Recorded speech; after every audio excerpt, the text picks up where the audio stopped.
Не сте готови. Няколко дни се говори за фалит на БДЖ. Преди това се говореше за 117 милиона. Държавата си фалира, така че бавно и спокойно, докато клиповете на БСП се въртат по телевизията с смехотворните им изпълнения. Много са приятни.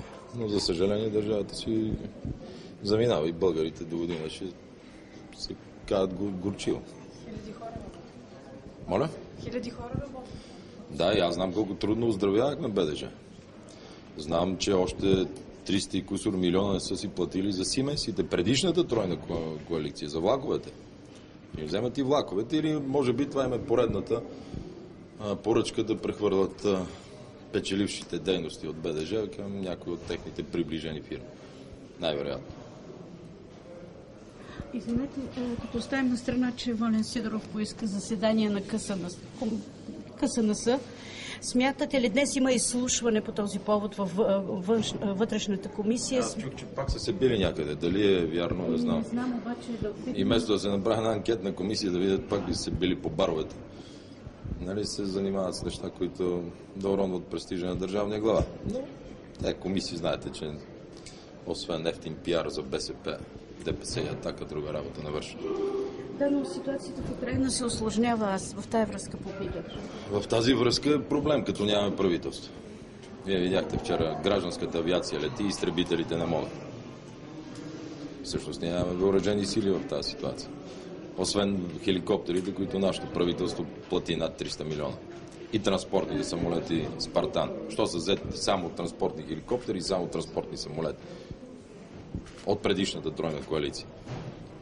И си спомняте Airbus-ите правителствените, които също единия върнахме, единия платихме. От наследството на Станишев. Що забравяте тези неща? Изтребители обаче не закупихте по време. Ние не можем в условията на най-високата криза, най-тежката криза в света, да плата и хеликоптерите, и спартаните, и Airbus-ите, и изтребители да ви купим.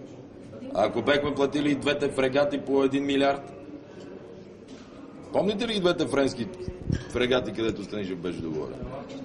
Въпросът тук е трябва ли да има свикване на КСНС заради... Това е работа на президента да прецени. При липсата на правителство, според мен президента трябва, да казвам според мен, да ги свика. Тъй като няма правителство в момента. Виждате позицията, каква е на Вигенин, каква е на Станишев, каква е на БСП, каква е на Орешарски. Тя една с една не си подхожда. Днес ще попитате ли Орешарски по време на блицконтрола каква е позицията на правителството по повод новата обстановка в Украйна и трябва ли Народното събрание да излезе с обща позиция? Ние още нямаме декларация, нямаме позиция на Народното събрание. Те само БСП, ДПС и Атака се събират да правят анкетни комисии и се бият по баровете. Това е цялото управление. Според изследване, че много малко се изказвате от трибуната. Защо? Това си е моя работа, откъде си изказвам. Не е на магарето работа.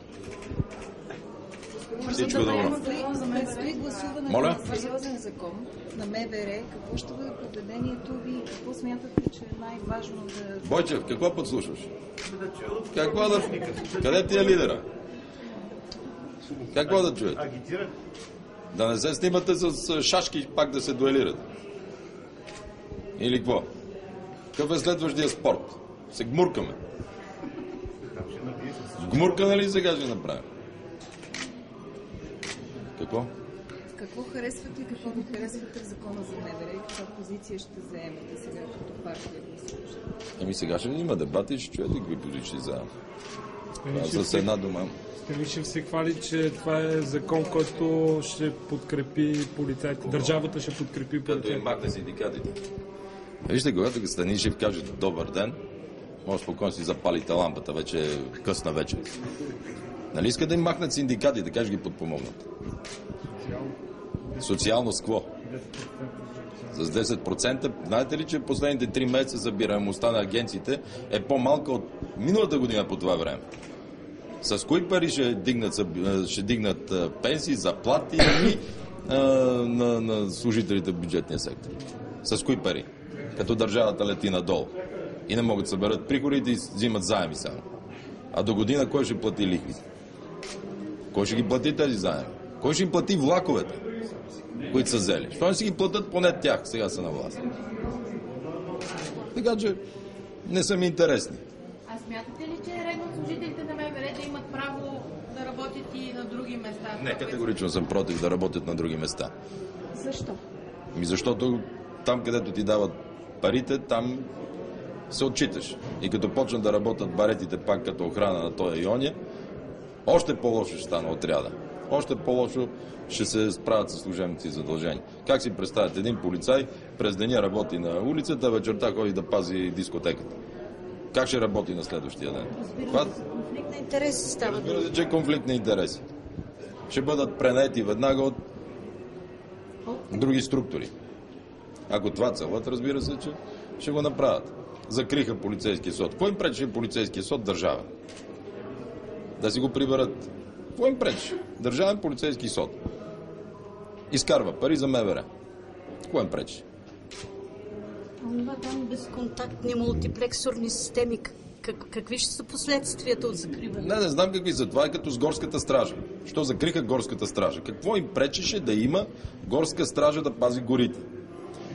За да могат да събират пари за 19-ти всеки месец, махнаха горската стража, защото е нормално, като кажеш сечи, за някой да сече, да събират пари, горската стража ще ги хване.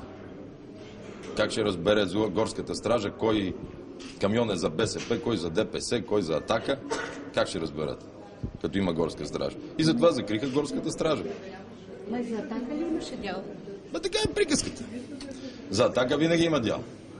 Виждате, че във всяко едно гласуване те си заедно.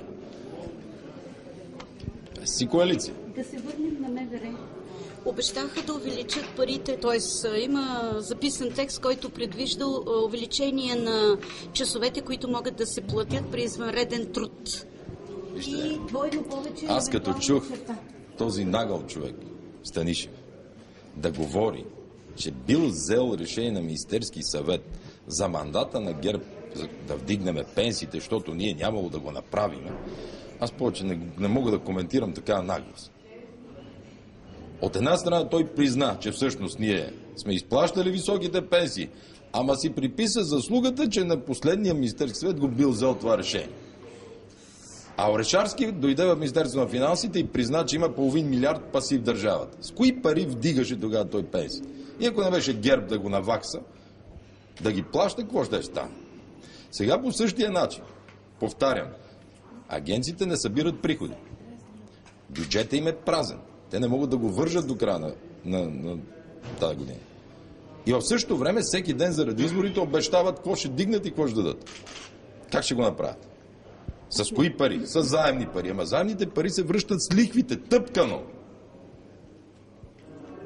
Ще има ли актуализация на бюджета според вас? Аз не виждам как ще се справят с този бюджет, с тези обещания, които са дали.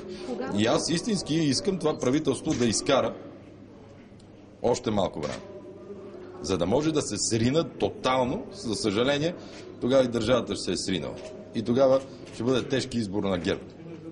Дали да се бориме, да събориме, да стабилизираме държавата или да жертвам ГЕРБ като партия. ГЕРБ спира ли да иска председател? Защото то трябва да се направи.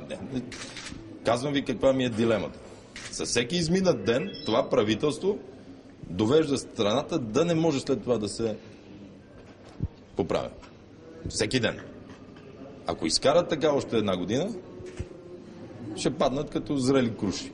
Вие очаквате непопулярни... Обаче тогава трябва да се проведат такива непопулярни мерки в държавата, че партията, която ги проведе, ще се срине. Защото народа няма да може да го понесе. Ето това прави това правителство в момента. Подготвя си времето за фалит, когато ще стои отстрани и ще гледа. Вие готови ли сте да се жертвате така? Вие видяхте днеска връх на популизма. Излизат и говорят за детските градини в София. Ние сме направили над 100 детски градини, откакто ГЕРБ е на власт. В същото време червена София, синя София или синьо-червена, когато бяха Овчаров, Софиянски, всичките тези, реституираха и махнаха всички детски градини. Огромната част от детските градини. Над 46 детски градини ликвидираха в предишните 20 години. За последните 7 ние сме изградили над 100 нови. Това е безспорен факт, защото съм ги ходил да ги открием, вие сте ги гледали. Нали така? Гледали сте ги всичките. Но този закон не беше такъв за реституцията. Ами що приеха такъв закон за реституцията? Не може ли в закон за реституцията да пише? ГЕРБ го нямаше тогава, нали? Не. Не може ли тогава в закон за реституцията да пише, че детски градини, спортни площадки или зелени пространства не се реституират, а се заменят за толкова скъпи на друго място? Не може. Можеше. Дед ги приемаха в реформаторския блок. И тези, които им съдействаха тогава и си говореха колко са хубави, БСП и СДС тогава действаха заедно. Не помните ли за синьо-червената мъгла в София? Как изглеждаше София преди 7 години? Аз си припомням. Сега, какви са паркове, какви са градини, метро, естакади, строи се навсякъде. А каква беше предишната? Каква беше предишната София? Като дойдох нямаше план на София. План нямаше. Главният архитект с един дебел туш само заграждаше теренчета. Помните ли го това? Много бързо забравят. Очаквате ли сега новата сметна палата да направи... Защото вие ме питате сега. Аз към... Моля? Очаквате ли новата сметна палата да се заеме с одит на Столична община? Не, тя няма сметна палата. Коя сметна палата? Тя е Станишева палата. Тя не е институция вече за нас. Ние не приемаме нейните решения. И това ще го заявим високо, ясно и в Европа и навсякъде. Не може да Станишев съветникът идва да ми проверява партията. Това е абсурдно. Това е абсурдно. Аз оставих 4 години на предишната тройна коалиция, избрания в Сметната палата. За да бъдат всички сигурни, че техният човек проверява всички. Що го смениха сега? Легдан. Животновъдите са притеснени, че есента нямат пари за тях в бюджета планирани. Няма пари. И овцете разбраха, ти казах. Ние давахме 40 лева на овца, сега им дават 4 лева. Овцете разбраха, че ГЕРБ е по-добър от тази тройна коалиция, българите още се колебаят. 40 лева на овца, 4 лева сега. Нали? Или не ги знаеш тези цифри? Ами как да ги знаеш?